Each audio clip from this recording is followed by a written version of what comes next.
का विधान कोई नहीं बदल सकता। दोस्तों, आज हम सुनेंगे एक अद्भुत कथा। आइए शुरू करते हैं। अर्जुन के पुत्र अभिमन्यु थे और उनके पुत्र राजा परीक्षित थे। राजा परीक्षित के बाद उनके पुत्र जन्मेजय राजा बने। उन्हें अपने आप पर बहुत अहंकार था। एक दिन जन्मेजय वेदव्यास जी के पास बैठे थे। बातों ही बातों में जन्मेजय ने कुछ नाराजगी के साथ वेदव्यास जी से कहा कि जहां आप समर्थ थे, स्वयं भगवान श्री कृष्ण थे, भीष्म पितामह, गुरु द्रोणाचार्य, कुलगुरु कृपाचार्य जी, धर्मराज युधिष्ठिर जैसे महान विभूति उपस्थित थे, उसके पश्चात भी आप सब इतने बड़े महाभारत के युद्ध को होने से नहीं रोक पाए और देखते देखते अपार जन धन की हानि हो गई। यदि मैं उस समय वहां रहा होता तो अपने पुरुषार्थ से इस विनाश को होने से बचा लेता। अहंकार से भरे जन्मेजय के शब्द सुनकर भी व्यास जी शांत रहे। उन्होंने शांति से कहा, पुत्र, तुम अपने पूर्वजों की क्षमता पर शंका न करो। यह विधि द्वारा निश्चित था जो बदला नहीं जा सकता था। यदि ऐसा हो सकता तो श्री कृष्ण में ही इतना सामर्थ्य था कि वे युद्ध को रोक सकते थे। जन्मेजय अपनी बात पर अड़ा रहा और बोला, मैं इस सिद्धांत को नहीं मानता। आप तो भविष्यवक्ता है, मेरे जीवन की होने वाली किसी होनी को बताइए, मैं उसे रोककर प्रमाणित कर दूंगा कि विधि का विधान निश्चित नहीं होता। व्यास जी ने कहा, पुत्र, यदि तू यही चाहता है तो सुन। आज से कुछ वर्ष बाद तू काले घोड़े पर बैठकर शिकार करने जाएगा। दक्षिण दिशा में समुद्र तट पर पहुंचेगा। वहां तुम्हें एक सुंदर स्त्री मिलेगी जिसे तू महल में लाएगा और उससे विवाह करेगा। मैं तुम्हें मना करूंगा कि ये सब मत करना, लेकिन फिर भी तुम ये सब करोगे। मैं तुम्हें आज ही चेतावनी देता हूं कि उस यज्ञ को तुम वृद्ध ब्राह्मणों से करवाना, लेकिन वो यज्ञ तुम युवा ब्राह्मणों से कराओगे। और जन्मेजय ने हंसते हुए व्यास जी की बात काटते हुए कहा कि मैं आज के बाद काले घोड़े पर ही नहीं बैठूंगा तो ये सब घटनाएं घटित ही नहीं होगी।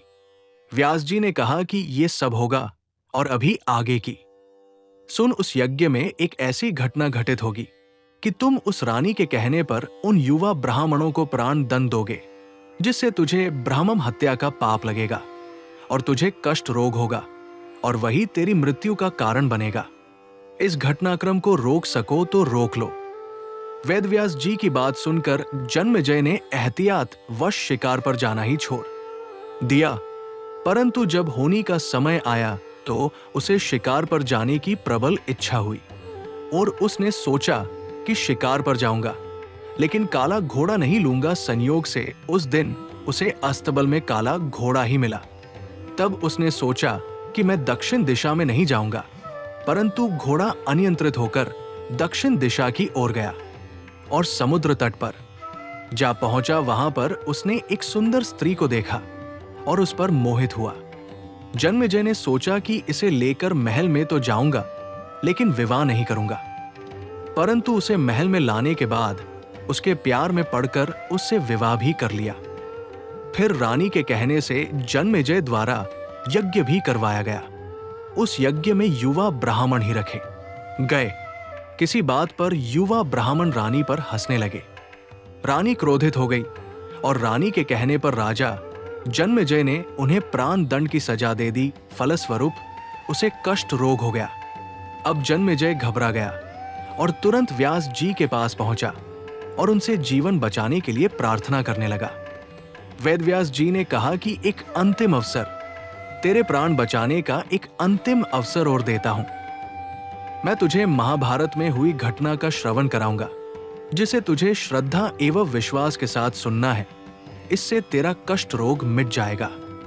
परंतु यदि किसी भी प्रसंग पर तूने अविश्वास किया तो मैं महाभारत का प्रसंग रोक दूंगा और फिर मैं भी तेरा जीवन नहीं बचा पाऊंगा। याद रखना, अब तेरे पास ये अंतिम अवसर है।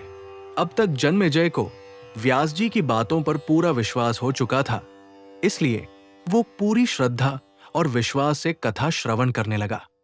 व्यास जी ने कथा आरंभ करी और जब भीम के बल के वे प्रसंग सुनाए, जिसमें भीम ने हाथियों को सूंड से पकड़कर उन्हें अंतरिक्ष में उछाला, वे हाथी आज भी अंतरिक्ष में घूम रहे हैं, तब जन्मेजय अपने आप को रोक नहीं पाया और बोल उठा कि ये कैसे संभव हो सकता है। मैं नहीं मानता।